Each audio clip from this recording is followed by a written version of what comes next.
Hello student, welcome again once again on my channel Physics Online Lectures. So in the last lecture we have discussed various types of the ensembles, and regarding that I have also uploaded the lectures of microcanonical and the canonical ensemble. What is the difference between these two? Microcanonical, you know that N, E and V are constant for the microcanonical ensemble, and when we just go to the canonical ensemble, the basic difference is that canonical ensemble, the parameters that are constant are n, v and t. So these parameters are constant for the canonical ensemble. One thing you have to just consider that in the canonical ensemble, n, v and t, this is constant. So in this lecture we shall discuss how the partition function can be calculated for the canonical ensemble. So in the canonical ensemble, as already you know that the parameters here n, v and t, this is constant for the canonical ensemble. One thing I have already explained to you, here this term energy becomes variable, and this can take value from 0 to infinite. Energy is becoming variable for the canonical ensemble. So it can take values from 0 to infinity.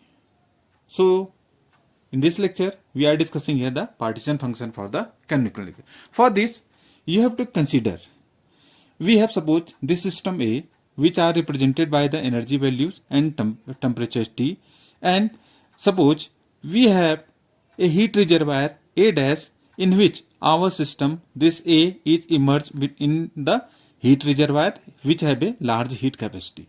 So you know that why I have written here the temperature T, as you know that we in the canonical ensembles, the walls are such that the walls are impenetrable and rigid and conducting, perfectly conducted. So what is the advantage of taking these walls is that the energy exchange can take place.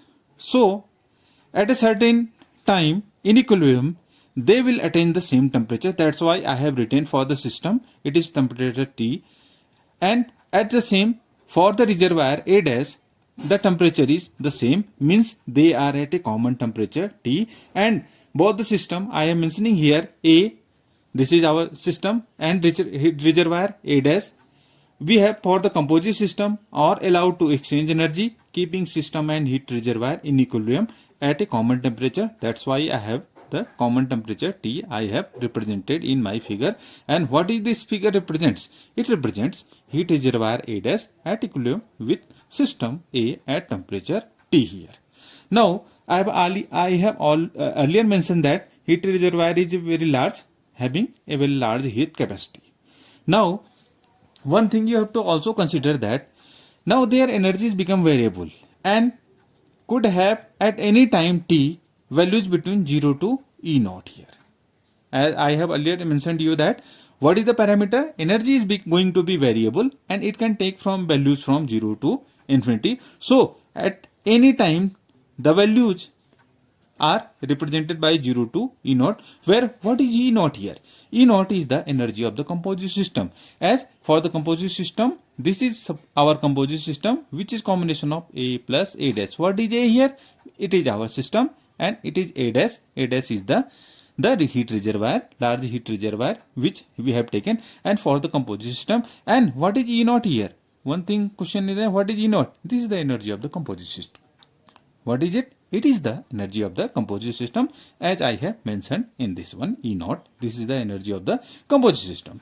Now, one thing, if at any particular instant of time, the system A happens to be in a state characterized by the energy value ER. For the system, as I have earlier shown in the diagram, that for the system A, what is the energy value? This is ER. And what we are trying to say that if at any particular instant of time the system, this A, happens to be in a state which is characterized by this value ER, then the reservoir would have energies this ER dash. जो reservoir है, this is reservoir, this is A dash, and the energies values are ER dash, such that we can represent. Now for this, the composite system we can represent the energy. This is the energy of the system. And what is it? It is the energy of the reservoir. So for the composite system, we are representing it E naught. This is ER plus ER dash. It is equals to E naught. E naught. What is it? It is the energy of the composite system. And suppose this is represented by equation 1 here. Now, as I have earlier mentioned that since heat reservoir is very large, so what is here? This value of ER is very, very less than as compared to energy of the composite system E naught. That is, from that inequality, we can just have another inequality. It is ER upon E naught. This equals to 1 minus ER dash upon E naught, and which value is very, very less as compared to unity. In this inequality, we have shown that ER upon E naught, it is equals to 1 minus, because this term is very small in compared to 1. So the overall value, it is coming out to very, very less than as compared to unity. Suppose this inequality is represented by equation 2. We have to follow in the derivation. I will show you in this taking into this equation into consideration. Now, with the state of the system A having been specified, the reservoir A dash can still be any one of large number of states which are compatible with the energy values ER dash. So for this, we have system A, and for that, suppose we are representing, what is it? It is the number of microstate for the system A. It is represented by omega R, and for the reservoir, this A dash, it is represented by omega dash ER dash. So we have defined the number of microstates for the system A, which is omega ER. These are the number of microstates for the system A, and A dash, the number of microstates are represented by omega dash ER dash.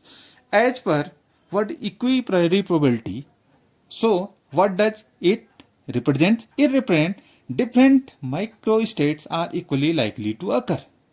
On the basis of the principle of equal priori probability, different microstates are equally likely to occur. So what will be the probability of system A occurring with energies ER, the relative probability for this energy ER, suppose it is PR. And what should be the PR is proportional to the number of microstate which the reservoir has.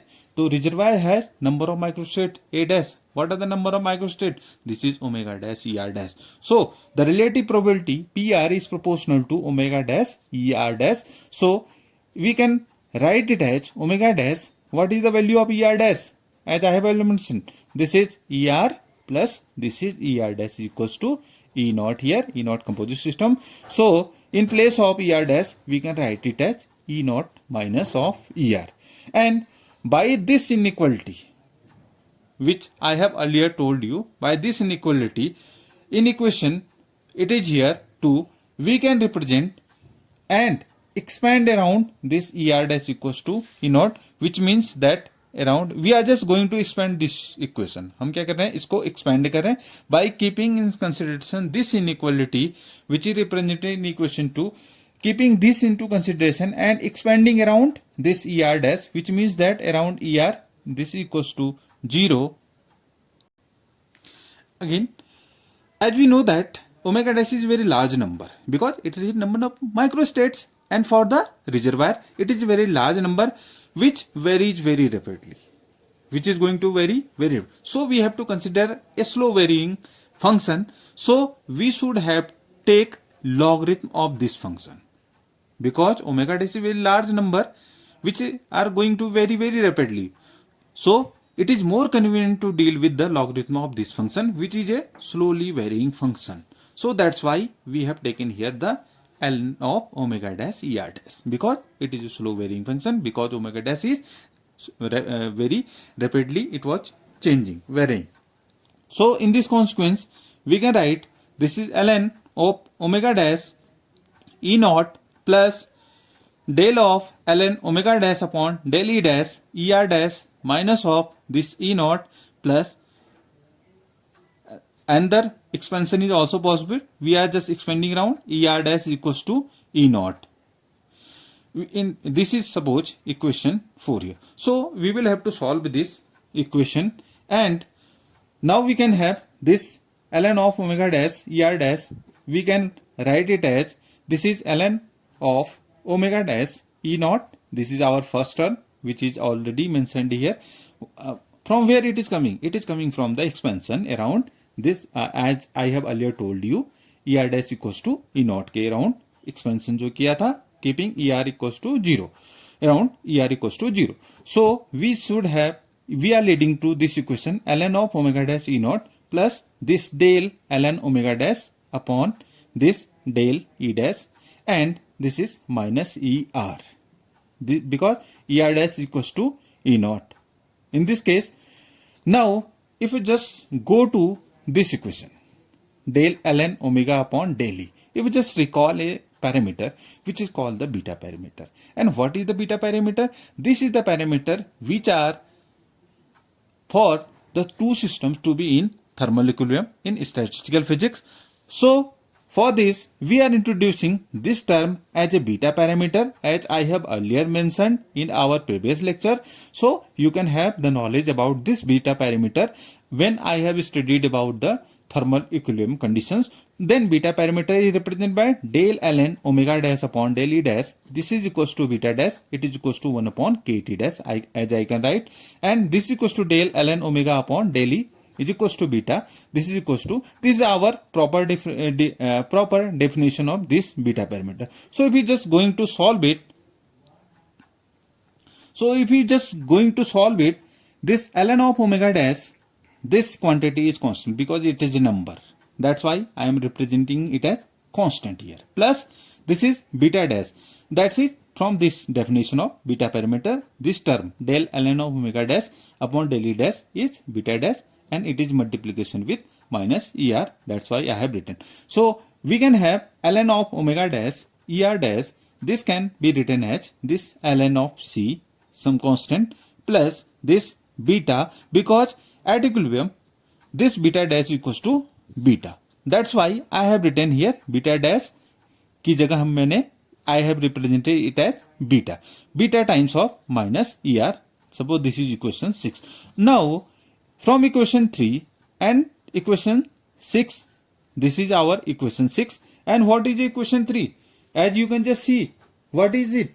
It is this equation in which we have this PR is proportional to omega dash ER dash. This is our equation 3 and this is our equation 6. So from 3 and 6 we can write ln PR this term because it is proportional to PR.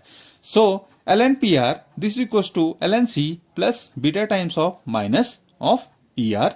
So ln PR is equals to ln C minus of this beta ER. So if you just solve it, you could have the relative probability PR. This is equals to C times of e to the power exponential to the power minus beta ER. We are having, because this term is going to into the exponential, and by that property we can just write PR is equals to C times of e exponential to the power minus beta ER.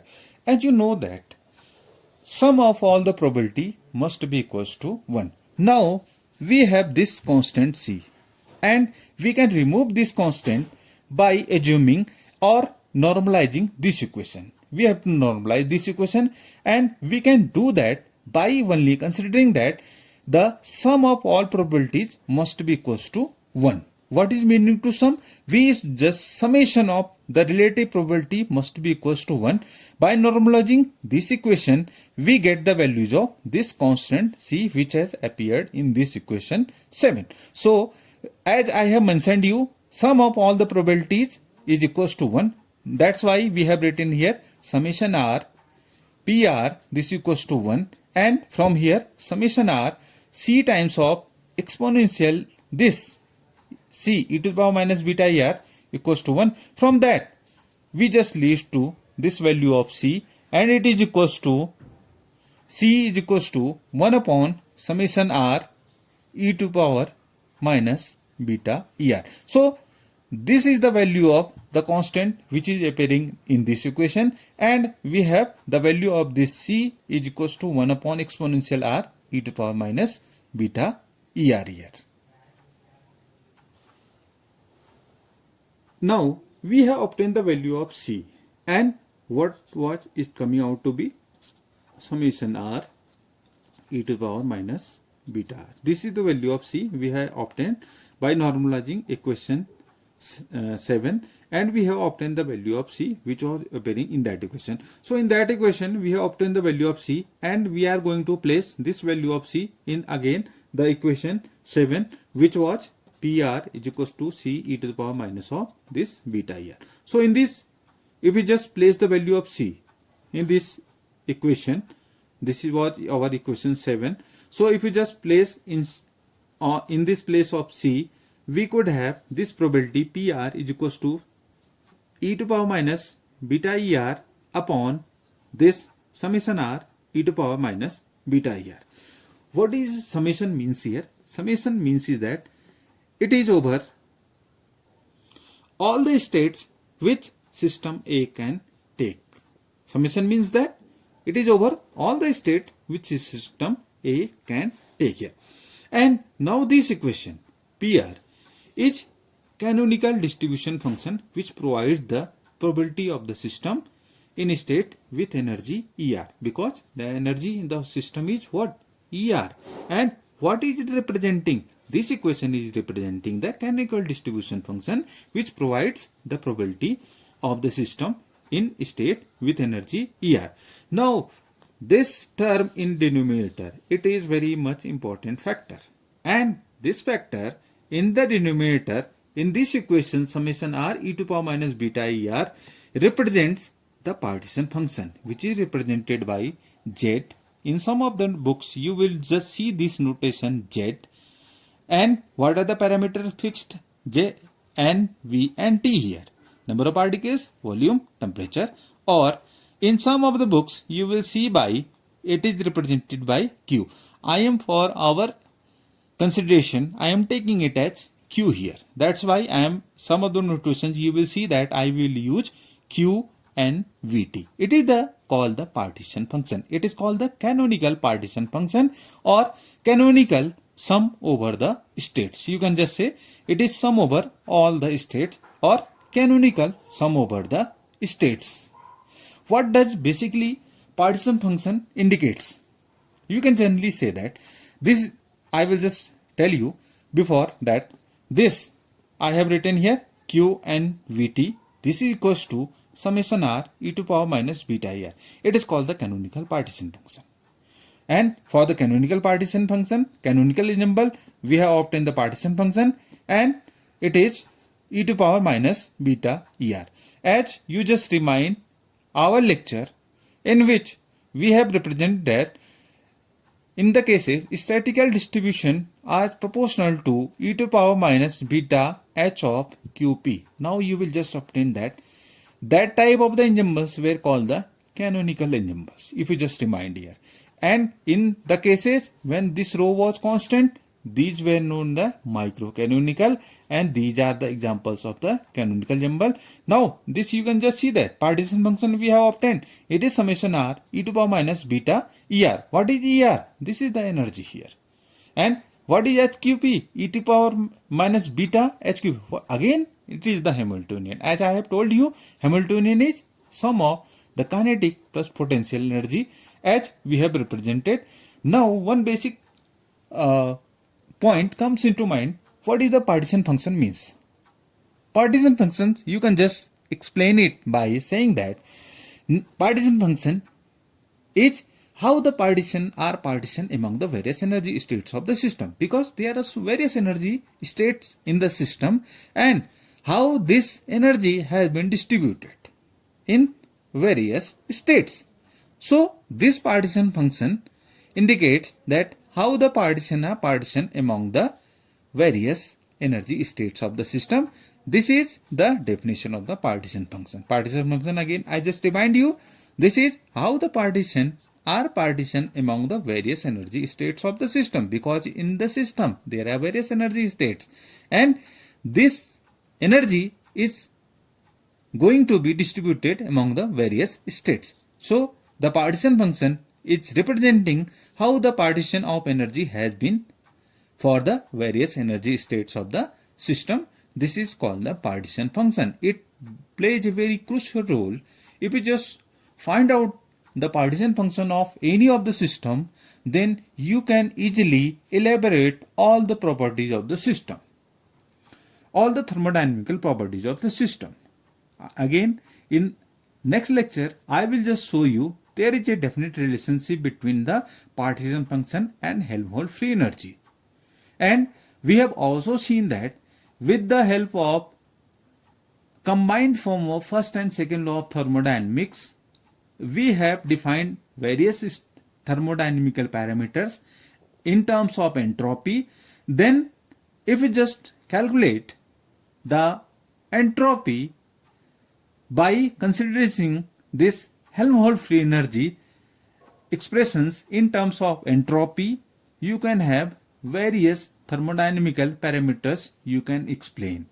Now, in this equation, it is the partition function for the canonical. Now, we are introducing there may be various levels which have multiplicity or degeneracy. What is meant by multiplicity or degeneracy? Means there may be various energy states which have the same value of energy. It is meaning to say multiplicity or degeneracy. What is the meaning? Degenerate meaning to say that it means to say that there may be various, you can just say, levels with same energy. With same energy, so that level is said to be degenerate level. Or in terms we just say by degeneracy or multiplicity. Now this degeneracy or multiplicity is GR. Then we can have this probability PR is equals to summation. This is PR, this is equals to GR. It is a multiplicity. In multiplication e to the power minus beta ER upon this summation R GR e to the power minus beta ER. So the partition function for that case where we have this degeneracy GR, it is Q and VT. This equals to summation R GR e to the power minus beta ER. This is the partition function for the canonical ensemble when we have this multiplicity or degeneracy GR. For this is for the quantum mechanical systems where the energy levels are discrete. This discrimination of this equation is corresponding to the quantum mechanical systems where energy levels are discrete. So this is all about partition function. So in the next lecture we shall discuss, this is the quantum mechanical partition function, you can say that, because there is the degeneracy term. We will also show you how the classical partition function can also be shown likewise. Now this is showing the classical partition function. Partition function you can just say in the phase space. If you just remind, in the previous lecture we have defined a term which is called the average ensemble. What is the average ensemble? It is the ensemble of different macrostates. So we can represent this average ensemble F. This is equals to rho QP. This is the statistical distribution function. F of PQ D3n Q up into D3n P upon this rho QP D3n Q D3n P here. If you just remind, I have earlier mentioned what is here, this rho QP, this is the phase density. What is represent? It is the phase density, density distribution function. What does it tell us about the probability of finding a representative point near this QP, and which ultimately depends upon the Hamiltonian HQP of the system. So what does it explain? It explains the phase density and what is the probability of finding a representative point near this QP, which ultimately depending on this Hamiltonian QP of the system. Now for the canonical ensemble, if you just remind that canonical ensemble, this density distribution function is proportional to e to the power exponential to the power minus beta h of QP. I have earlier explained to you, this is called the canonical ensemble.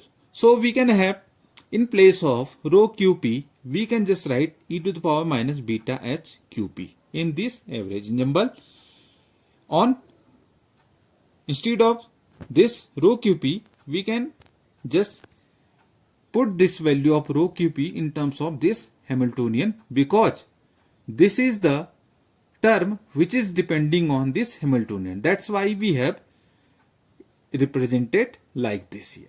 So we will, in this place, we will put the value of e to the power minus beta h of Qp. So by putting this, we obtain a equation.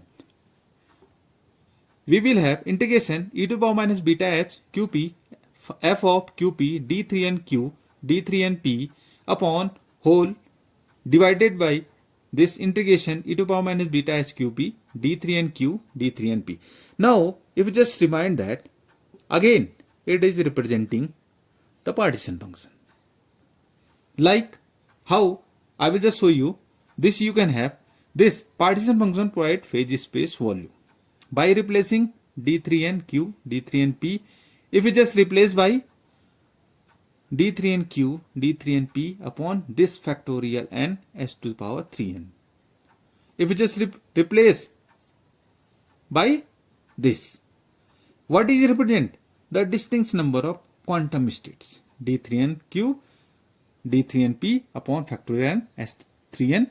This represents the distinct number of quantum state. So partition function for the classical systems can be explained at q and vt is equals to 1 upon factorial n. This is the, you can just say this is the partition function, but in this we have to consider this partition function provided in the phase space by replacing this term. So we have 1 upon factorial n here as to the power 3n, and integration is over e to the power minus beta h qp d3 and q d3 and p. Now integration is extending over the whole phase space. Integration is for over whole phase space. That's why whole phase space is a combination of 6 dimensions, 3 dimensions for the position, 3 dimensions for the momentum as x, y, z. We have the position Cartesian coordinates, position coordinates. Similarly, px, py, pz. This is the static one, this is dynamic one, and the combination of this position and the momentum space, you just say this as the phase space. So in this term, integration extends over the whole phase space. This is the significance of this integration here in this equation. So integration extends for the whole phase space here.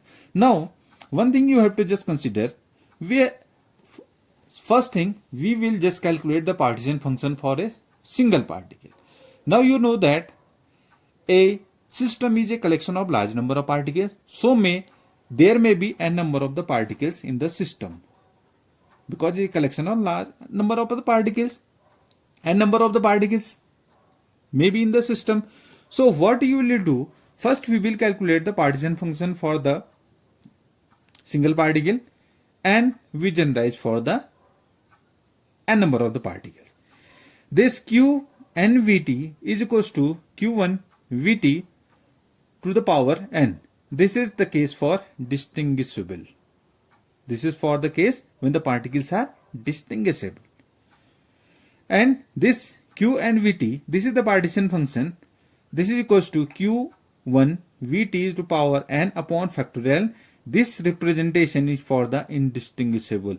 In the particles are supposed to be indistinguishable, we will just divide the whole equation of the partition function by factorial n.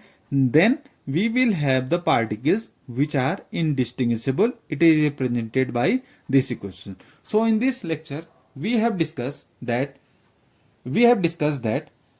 there are partition functions for the classical one and the classical as well as the quantum. So partition function, what is the role? How the partition are partitioned among various energy states. This is the proper significance of the partition function to be taken into consideration. And if you know the partition function, you just explain all the properties of the thermodynamical properties of the system that can be explained. That is the utility of partition function to be introduced here. So in the next lecture we shall discuss about various thermodynamical properties that can be explained on the basis of this canonical partition function. So thank you all.